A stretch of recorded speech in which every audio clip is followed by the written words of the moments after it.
Merci. Merci, monsieur le député. La parole est à madame Annick Girardin du groupe 2RDP. Vous avez la parole pour 10 minutes, madame la députée.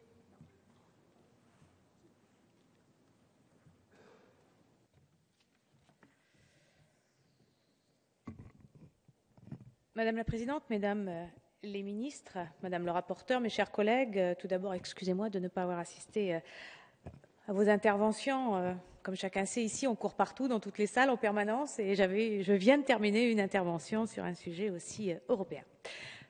Donc, je m'excuse de ne pas avoir été là. L'objectif du texte qui nous est présenté est de mettre en conformité, vous l'avez tous dit, le code pénal et le code de procédure pénale avec nos engagements internationaux, ainsi que de tirer les conséquences de la jurisprudence européenne.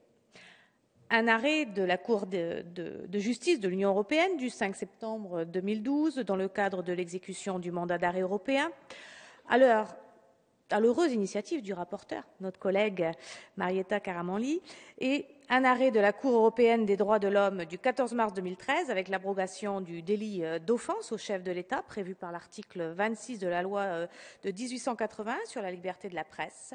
Les radicaux savent ce que la Troisième République leur doit, mais ils savent aussi que l'institution présidentielle a évolué et que cette résurgence du crime de lèse-majesté, alors que le président gouverne autant qu'il préside, est désormais obsolète.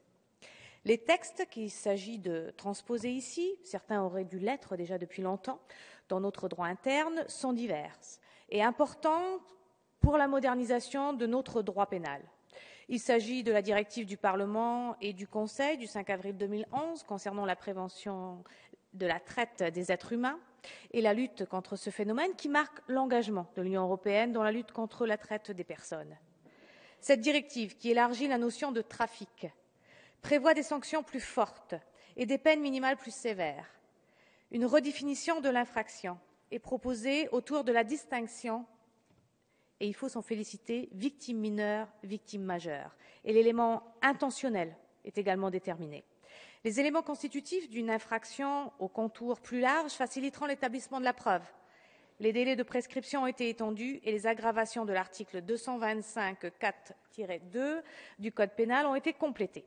Par ailleurs, la compétence des tribunaux français a été élargie à la traite commise à l'étranger par un Français. La directive du 20 octobre 2010 relative au droit de l'interprétation et à la traduction dans le cadre des procédures pénales introduit quant à elle l'obligation d'interprétation à tous les stades de la procédure ainsi que de traduction, obligation qui ne figurait pas encore au code pénal. Comme le signalait le rapporteur du Parlement européen d'ailleurs, Sarah Ludford, il s'agit d'encourager l'ensemble des États de l'Union à se doter des standards contenus dans la Convention européenne des droits de l'homme. Il faut en effet se féliciter que les députés européens aient obtenu la limitation par principe du recours à des traductions partielles ou orales sans que les suspects aient renoncé à ce droit sans avoir bénéficié d'un conseil préalable. Ce droit, essentiel pour assurer un procès équitable, autre droit reconnu par la Convention, au titre duquel la France a malheureusement souvent été condamnée, reste difficile à exercer en pratique car sa mise en œuvre nécessite des moyens suffisants.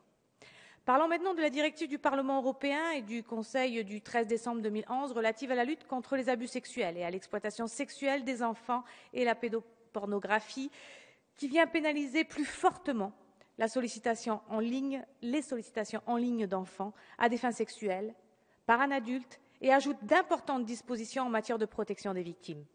La notion d'agression sexuelle est étendue. La peine encourue pour agression sexuelle sur un mineur de moins de 15 ans est portée de 7 à 10 ans.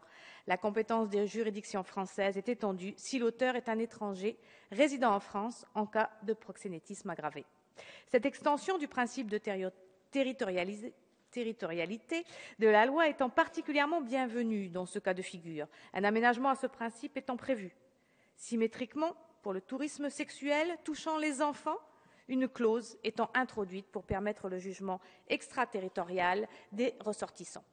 Et puis, il y a bien sûr la notion de consultation d'un site pédopornographique puni de 2 ans d'emprisonnement et étendu à l'assistance en connaissance de cause à des spectacles pornographiques impliquant la présence d'un enfant ou la consultation occasionnelle et non plus habituelle d'un site s'il est payant. Les peines pour atteinte sexuelle sont elle aussi aggravée. Je souhaite également évoquer les 3 décisions du Conseil, les décisions cadres du 26 février 2009 et du 27 novembre 2008, ainsi que la décision du 16 décembre 2008, qui sont également transposées. La première vise principalement à fixer des règles de procédure en matière de citation à comparaître, révision de procès, recours approprié et représentation en justice. Il s'agit de renforcer la protection des personnes tout en favorisant l'application du principe de reconnaissance mutuelle aux décisions judiciaires émanant d'un État étranger. Cela concerne plus particulièrement le mandat d'arrêt européen et les procédures de remise entre États membres. Désormais, et comme cela a été confirmé dernièrement, les États membres ne pourront plus refuser d'exécuter un mandat d'arrêt européen que dans le cas de non-exécution limitativement prévue au nombre de 4. La deuxième décision cadre du 27 novembre 2008 concerne l'application du principe de reconnaissance mutuelle aux jugements en matière pénale prononçant des peines ou des mesures privatives de liberté aux fins de leur exécution dans l'Union européenne, a pour objet de faciliter le mécanisme de transfèrement d'un État membre à un autre État membre des personnes condamnées pour leur meilleure réinsertion. Cette décision visant à faciliter la réhabilitation sociale des condamnés touche à une pierre angulaire de la justice, insuffisamment développée et trop souvent escamotée jusqu'à aujourd'hui. Enfin, la troisième est relative à l'unité Eurojust, condamne une mise en conformité du Code pénal. Les nouvelles compétences, notamment en matière de coopération judiciaire avec les pays tiers non membres de l'Union européenne, les pouvoirs d'Eurojust en matière d'investigation particulière et d'avis en cas de conflit de compétences et d'accès aux informations contenues dont les divers fichiers sont ainsi introduites dans notre droit national. À ce sujet, le Parlement européen a insisté pour que les membres nationaux d'Eurojust disposent des mêmes pouvoirs judiciaires que ceux dont ils jouissent dans leur propre pays, pour que les relations entre Europol et les réseaux judiciaires européens soient renforcées, et pour la création de liens entre les autres agences telles que Frontex, Interpol ou l'Organisation mondiale des douanes. Un juste équilibre a par ailleurs été recherché entre les pouvoirs d'Eurojust et les droits des prévenus. Une inquiétude subsiste toutefois à l'égard du devenir des données transmises à des pays tiers ou des organisations internationales. Et pour conclure, ce projet de loi a pu utilement servir de véhicule législatif pour une série d'adaptations et de mise en conformité de la législation française avec certains de nos engagements internationaux. Je citerai parmi celles-ci l'adaptation de la législation française à la Convention du Conseil de l'Europe sur la prévention et la lutte contre la violence à l'égard des femmes et la violence domestique. Plusieurs incriminations spéciales sont créées. La tentative d'interruption de grossesse, sans le consentement de l'intéressé, le fait de tromper une personne afin de l'emmener à l'étranger pour la forcer à conclure un mariage, l'incitation d'un mineur à subir une mutilation sexuelle, puissent ces actes barbares, veuls et lâches être désormais punis à la hauteur de leurs ignominies. Je n'en dirai pas plus effectivement sur ce texte. D'autres dispositions telles que l'enregistrement au fichier national automatisé des empreintes génétiques des auteurs de crimes et délits de guerre mériteraient que l'on s'attarde encore sur ce sujet de loi qui vient actualiser notre droit pénal et moderniser notre procédure dans une recherche d'équilibre entre les droits de la défense et la nécessaire efficacité de l'action publique, efficacité dont nous aurons bientôt l'occasion de débattre ici, à une échelle plus franco-française, avec l'examen prochain du projet de loi relatif au rapport entre la chancellerie et le parquet.